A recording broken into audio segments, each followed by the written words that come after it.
I just love flying around the world in Anthem. I get so lost in this world. I love it. So, hey everyone, what's up? Open World Games, and we have tons and tons of news to go over, including some updates about the in-game, and then also some response about the tethering system, improvements coming there, downed without receiving rewards, some new information about those loading screens, long loading times, and repetitious missions, and much more.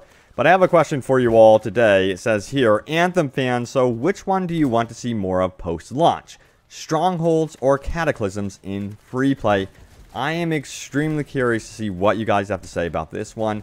So see the description below to vote. Go for it. Don't forget to follow my page, by the way, to stay updated about all things Anthem, and to also check out my live streams. But also, if you're wanting to give further feedback about the game, Andrew Johnson, community manager of Anthem, says this: freelancers, we care about your feedback. Here's a little thread on the best way to get to us. See the description below. There's like forums, all sorts of ways to contact Bioware where you can give your critical feedback about the game. Now, this was posted out by Pete, who says this: Bioware, you have a beautiful world and some of the most engaging and enjoyable gameplay I played in a long time. Keep up the communication and add any improvements in content, and this game will flourish. And I totally agree. I absolutely am enjoying the gameplay. It's just so addicting. There's something about it. And Derek says this.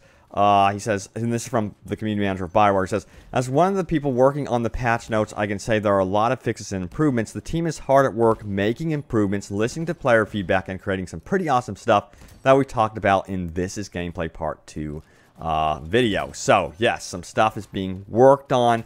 We're going to be getting into exactly what they are looking to with things like the in-game and much more right now. So let us begin. So, this was also posted out there by Bashful Turtle, who says, avid Division players should be cognizant of the content void at the end of the game. Is anything being done to address this? Thanks for your extreme work ethic. It's highly appreciated. And the response was from Bioware Gear, who says this: of course, we have literally hundreds of people building content as we speak. Well, maybe not today as it's Sunday, so it's mostly live ops folks in.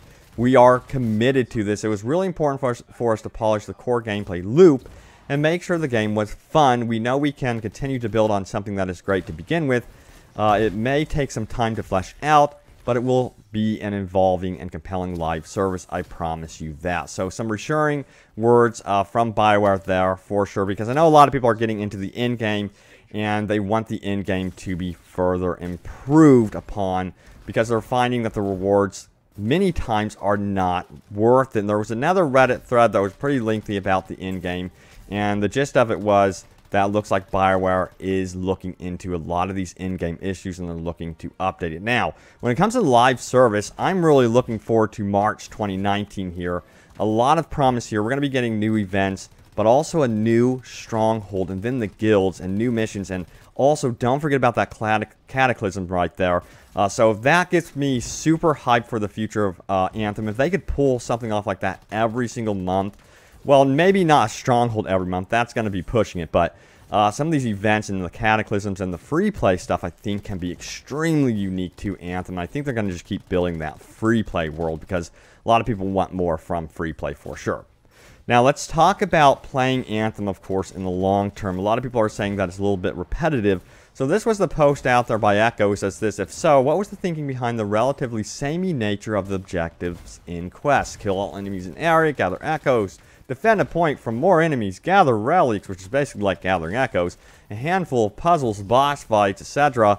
Will future live content take this repetition into account when developing new objectives? I know people always crap on escort missions, but hell, even adding a few of those would spice things up. Was a monetary concern. I worry that it would take too much time designing varied quest objectives. Just because everything embraces its own grindy nature doesn't mean there should only be a handful of different things to do. So great points there for sure, and this was the response from Bioware, who says this: well, I think most games built for replayability are made up of the above list, or just another subset. I think it's always a time issue, not monetary. We need good building blocks to create repeatable content. I would assume, again, I'm not a designer, that things will become much more varied over the course of live service. That's usually the case, especially when we have fans guiding us with feedback. So you can see how they are really looking to what people are saying. Your feedback is going to be super important to shaping this game. I want to see a lot more stuff in free play. I think free play can evolve into something very, very special. I think if they dropped in even like another faction that actually kind of lived in the world and come up to them and maybe help them out in some ways, that would be even cool. Or expand their base or something like that. I think that sort of thing can offer a lot of potential for sure. Alright, so let's talk about those loading screens. We have some updates about that. So this was posted out by DigiPete, who says this: hey there, Xbox One X player here, so far so awesome. Is there actually a chance that you guys will cut the loading screens, or is it technically on its limit? Gee, and as always, why only 10 hours? Thanks. So he reaches 10-hour trial limit there. And Mark Dara of Bioware says this: loads a definitely something on top of the to-do list there. I think that's what he meant. And then he says there are some preliminary thought. Also, there are a few things in the next patch. Also, we may try something server-side this week. So in terms of addressing the loading screen issues, they are very aware of them. It's on the top of their to-do list, and also they could be doing something about those loading screens as soon as this week. So we'll see what happens with that one. I will keep you up to date, and maybe we'll have an update furthermore. But it looks like we're going to be getting some changes with the loading screens when it comes to the launch date, the 22nd. So this is what the community manager of Anthem has to say. He says, I've been reading through a lot of these bugs, errors, and issues, and wanted to let everyone know that quite a few of these will be fixed and improved in the patch this week, such as audio issues. We know about that. But he says loading times, crashes, and many more. I'll create a post for the patch notes in the coming days once they're ready to go. So, sweet. Now we have confirmation that on the 22nd, it looks like we're going to be getting some, fixes for the loading times. We'll see how much they improve. That's going to be super important, especially for you console players, of course.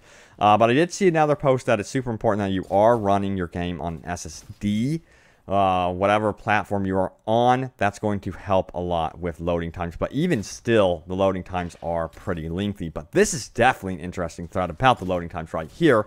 This comes from Nuxus, who says this: in a 2-hour session, the game read 610 gigabytes from my hard drive. Maybe this explains the loading times. He goes on to show his example here, 610 gigabytes, which is absolutely madness. Now, he compared this to other AAA games, open world games, stuff like that, and they read like 30 gigabytes. So you can see how this area of the game is not optimized apparently, and it looks like there's further room for improvements for sure. So hopefully they get that optimized going forward. Alright, so let's talk about being downed in the game and not receiving rewards. So this is what Hippie says here. Hey, is this a bug or intended? If you are down waiting on a revive and the mission completes, you don't receive any rewards, because that has been happening all day with friends. And the response was this from Michael Gamble: looks to be fixed with day 1 patch. So that's going to be addressed. No more worries about that one. So yeah, just wait for that day 1 patch for that one. I wish the day 1 patch had come out on the 15th, because again, a lot of YouTubers and other media, press, stuff like that are reviewing this game right now, and there's a lot of negativity with stuff that is going to be patched on the 22nd. So that's the big issue right now. Also, this was posted out by Mark Dara of Bioware, who says this: we're currently tracking 2 bugs on the tombs, them not unlocking if you end finding old friends abnormally, like a crash, and then also the punishing nature of some of the trials. So there you have it there, looking at those tomb problems, I guess you would call them, and we'll be addressing those down the road. Doesn't seem like that's going to make it launch day patch. I'm not too sure. We'll have to wait and find out. Now, this was a really good question here from DocTot, who says this: any plans on giving us the ability to buy each part individually? I find it hard to justify buying the whole set just for one piece. And he's talking about buying, those armor sets and stuff like that from the store. And this was the response from Mark Dower. He says this: potentially for future sets. So this is something that they're going to be looking into in the future. Now let's talk about the tethering system right now. This comes from Extreme Rick 11, who says this: dear devs, please change the tethering system, and got 730 upvotes on this one. So a lot of you agreed with this post. He goes on to say this: the tethering system feels so bad. I absolutely hate it. It is immersion breaking when that giant notification box appears up, and it happens all the freaking time. Even when I'm close to my team and trying to stay in the mission. Also happens all the time right after loading in, because for some reason, if one person loads faster, can trigger the tethering. Combined with long loading screens, it is a real issue. It happens way too frequently. And he further on says this: if the dev decides this crappy system is going to stay, they need to at least double the size of the mission area. It's freaking ridiculously small, and it makes the multiplayer experience feel very forced. We aren't stupid. We know how to play co-op games. We don't need you to force teleport us to each other if we get sidetracked for 30 seconds looking at the beautiful scenery. And then furthermore, he goes on to say this. Well, this is the reply. Sorry, this is the reply from Bioware Chris, who says this: just wanted to pop in and say we hear you.